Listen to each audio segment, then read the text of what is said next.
Mais ça n'empêche pas. Encore une accélération. Je crois que c'était un Burgos qui partait.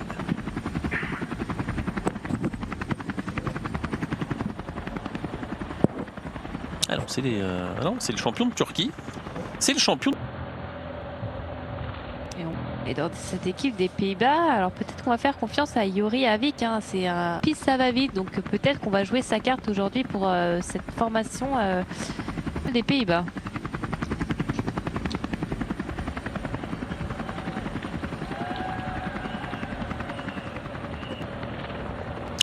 Le sprint au grimpeur. 4. Bon, on y arrive. Il n'y a que 2 points pour le premier et 1 point pour le deuxième. Une catégorie qui ne figurait pas. Catégorie 4 là et ce grimpeur sur cette première étape. J'ai une famille que j'adore, donc le plus important c'est d'être ensemble. À la naissance de mon enfant, Amazon m'a accordé un mois supplémentaire à mon congé parental pour profiter de ces moments précieux en famille. Pour moi, c'est la base en fait, c'est surtout d'en avoir à la famille, donc d'être auprès de mes enfants, d'être auprès de ma femme, partager du temps ensemble. Ce que j'ai envie de faire, c'est de les voir bien, de pouvoir me promener avec eux, passer du temps avec eux, c'est ça qui me rend heureux.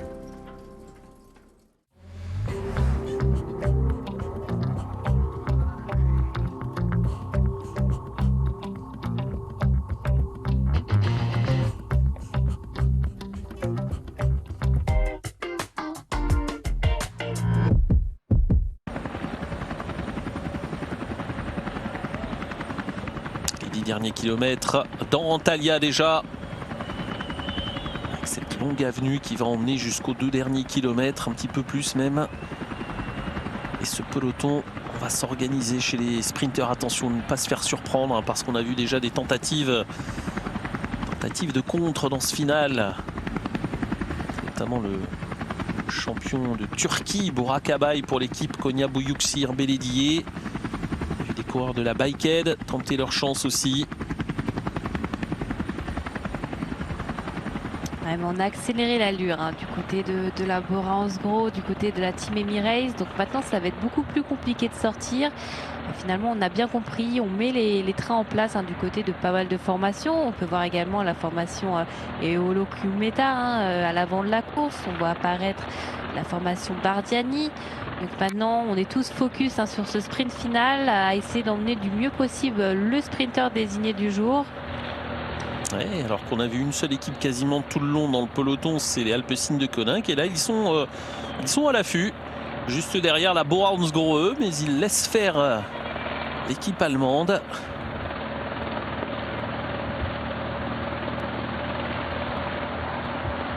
C'est quand même la meilleure carte au sprint, hein, Jasper Philipsen dans ce peloton.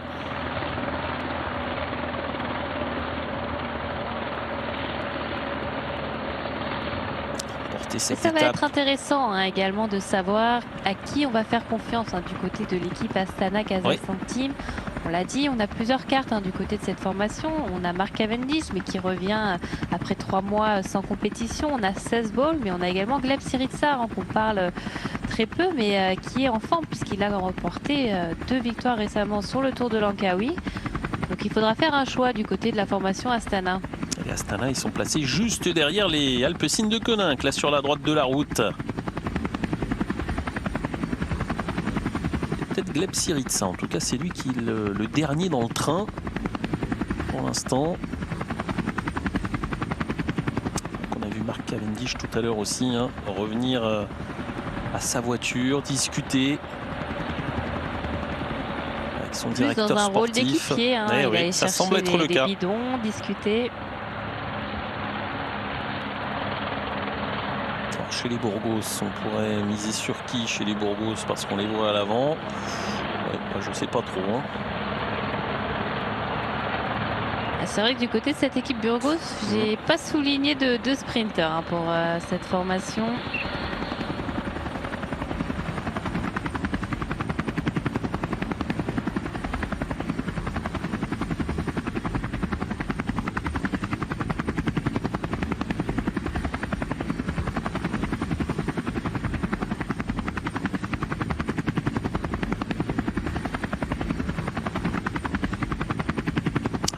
Une arrivée où on a le temps hein, de se placer, de la place. Tarteletto se positionner également sur la droite de la route.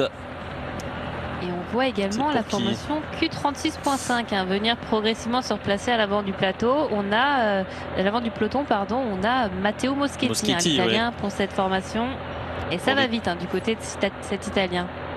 Tarteletto, ce serait peut-être Timothy Dupont? Oui, je pense que du côté de Tarteletto, on va faire confiance à Timothy Dupont. Oh là!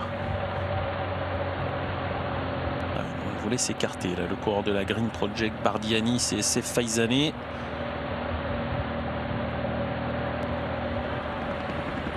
On a également la bingo, là on a pas mal d'équipes maintenant qui viennent former un train à l'avant du peloton. Il y a tellement de place finalement qu'on aperçoit 5-6 trains se former. Et au Locometa également. Et ça accélère, alors que l'on est à 6 km de l'arrivée. Ça y est, les choses sérieuses véritablement commencées maintenant pour les équipiers de sprinteurs. Ça file à très vive allure vers la ligne d'arrivée à Antalya.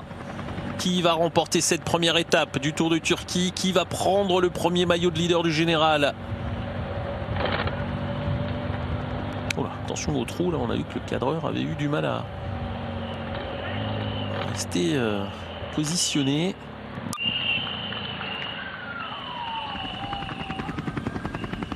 Et là, ces virages-là, ça va étendre le peloton, ça va bien étirer. C'est pour ça qu'il faut être, encore une fois, on le répète, mais placé dans les 2 derniers kilomètres. On a 2 virages qui vont s'enchaîner. Donc très important d'être placé dans les premières positions à ce moment-là.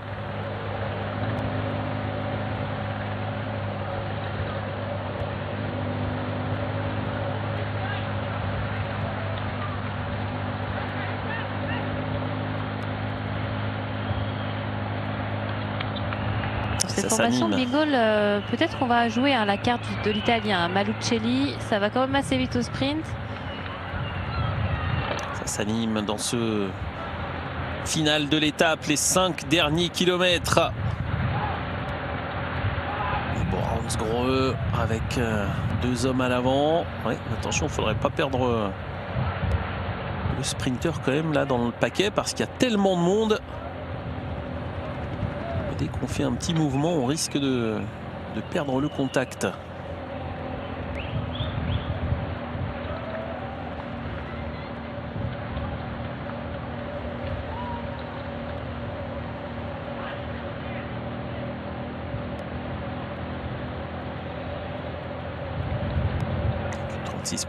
Se positionne avec Moschetti, toujours les Alpecin de Koninck bien organisés juste devant les Astana Kazakhstan. On court bien du côté de la Alpecin de Koninck. Pour le moment, on reste dans un second plan et on va les voir apparaître au tout dernier moment, mais au moins on aura de la main d'œuvre pour épauler Philipsen dans les derniers kilomètres. Attention, là on va assister certainement à la bataille de position avant d'enchaîner les 2 derniers virages. Virage gauche tout d'abord. Ce sont les UAE Emirates qui viennent chercher la corde. Alvaro Odeg. Ce sera certainement emmené aujourd'hui pour l'équipe émirati.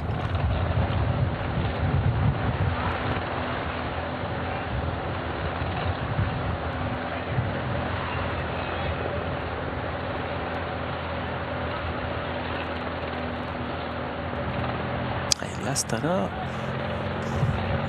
peut-être miser sur la bonne stratégie aussi. Il les a pas vus de l'étape.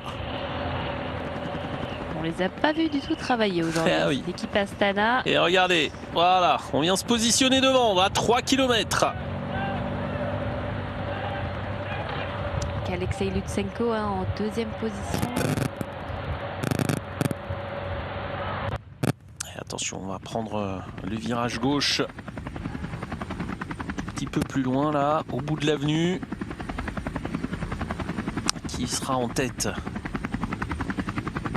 Que sur les 2 derniers kilomètres, il y a donc ces 2 virages, ces 2 uniques virages qui vont être importants pour le positionnement, pour le placement, même s'il y aura encore la place derrière, hein. Longue ligne droite finale de quasiment 900 mètres.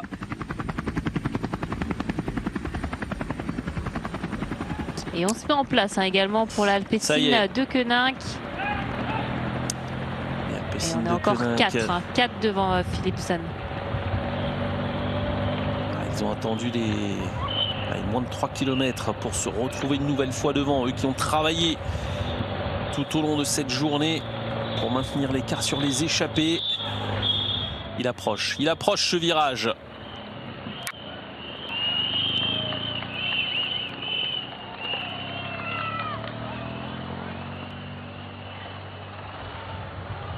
Et Astana devant les Alpecin de Koninck, les UAE Emirates. On voit les Q36.5, les Bingol. Ce sont les Bora Hansgrohe qu'on a peut-être un petit peu perdu maintenant. Prochain virage droite. On va jouer la carte avec Gleb Syriza du côté de l'équipe Astana. C'est la dernière bataille de position là. Avance virage droite, voilà la banderole, le marquage du dernier kilomètre, la flamme rouge. Il ne faut pas rater le virage là-bas, attention. Attention la moto là, oh là là là là. Mais que fait la moto? La moto qui vient complètement gêner la relance là, hein. C'était limite, hein. Mais on a toujours l'équipe Alpecin, hein, qui est là. On a encore Alpecin, Philipsen. 2 coureurs, hein, pour Philipsen. Ce sera Syriza, hein, pour Astana, c'est lui qui est emmené. Et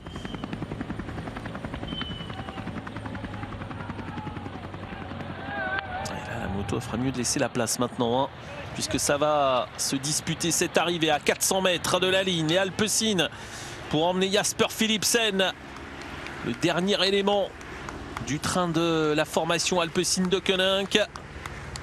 Et Philipsen, il est parfaitement positionné. Et encore une fois, Ramon Sinkeldam, incroyable, hein. Et Jasper Philipsen, pour l'instant ça tient, ça contrôle, pas de problème pour Jasper Philipsen, vainqueur devant Syriza. Et c'est un Tarteletto qui finit, donc c'est peut-être Dupont en troisième position de l'étape. Victoire de Jasper Philipsen.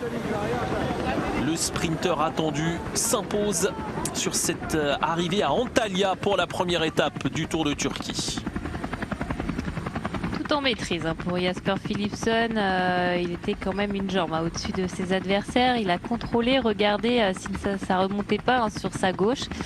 C'était bien plus fort aujourd'hui. Et Gleb Syriza qui vient chercher une belle 2e place. Et il me semble que oui, c'est bien Timothy Dupont, hein, qui vient compléter le podium. On va attendre la confirmation pour les premières places, mais pour la victoire, il n'y a aucun doute. Jasper Philipsen, il va prendre bien sûr le maillot de leader grâce aux bonifications attribuées sur ses 3 premières positions. Bon, ça a quand même été un petit peu chaotique, hein, je trouve, sur ce dernier virage là-bas. La moto, il n'a pas pris assez d'avance, hein. On aurait pu avoir une chute. C'est pas la première fois que ça arrive. C'était oui, on n'a pas eu de chute, on a eu de la chance, mais c'est quand même pas normal de voir cette moto-là à moins d'un kilomètre de l'arrivée. Oui. Dernier kilomètre, on doit laisser le champ libre. Ce sera bien Anthony Dupont, hein, qui est 3e ici. Et en tout cas, Ramon Sinkeldam a encore fait, hein, le travail de poisson pilote à la perfection. C'est vraiment un rôle qu'il effectue à merveille, hein, avec n'importe quel sprinter pour lequel il a travaillé. C'était le cas, hein, par le passé pour Arnaud Démare du côté de la Groupama FDJ. Maintenant, il effectue ça pour Jasper Philipsen au sein de cette formation Alpecin de Koninck. Victoire de Jasper Philipsen devant Gleb Syriza et Timothy Dupont. Voilà pour le top 3. Derrière, c'est un Green Project et un Bingol pour le top 5.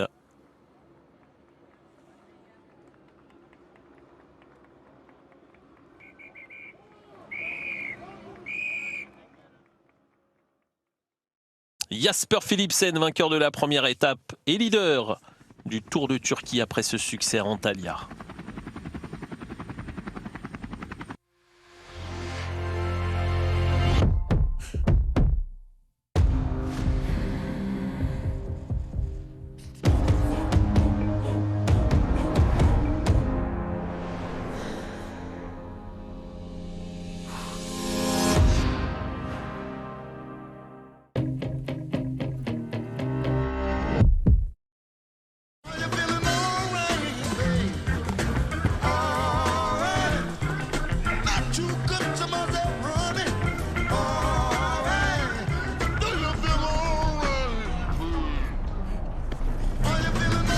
Ne gardez que l'essentiel, comme le GPL, environ 50% moins cher que l'essence. Pendant les jours essentiels du 12 au 16 octobre, découvrez Dacia Sandero EcoG avec bicarburation essence GPL, 4 ans d'entretien inclus et toujours à prix Dacia. La nuit, Louisa et David n'arrêtent pas de bouger. Quand ils sont venus nous voir chez Grand Litier, on leur a conseillé un matelas avec une grande indépendance de couchage. Et le conseil sommeil en plus, notre tutoriel de relaxation avant de se coucher. La nuit porte conseil, nous aussi, Grand Litier.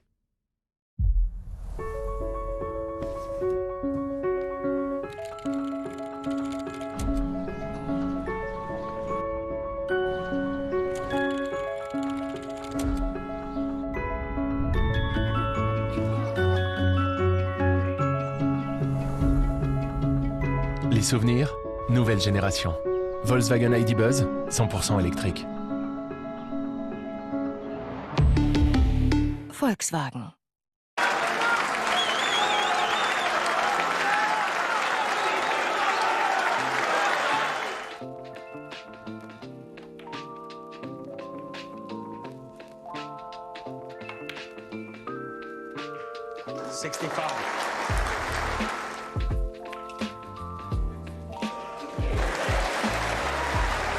What a shot that was. 73.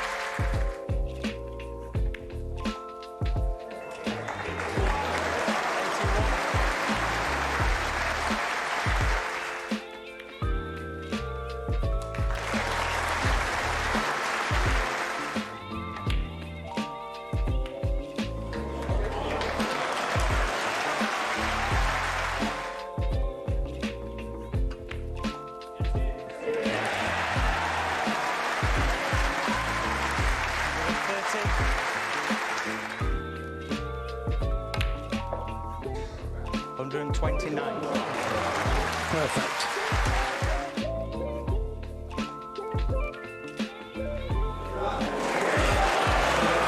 Is he on the black? You bet he is.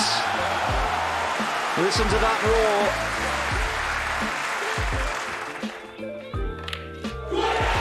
Magnificent. Mark Selby.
Bonjour à toutes, bonjour à tous, très heureux de vous retrouver pour la suite du Tour de Turquie, la deuxième étape. Aujourd'hui, une deuxième étape tracée entre Kemer et Kalkan, alors que l'on revoit hier les images ici du côté d'Alanya. Vous avez revu également il y a quelques instants le sprint victorieux de Jasper Philipsen qui en est à 16 victoires désormais.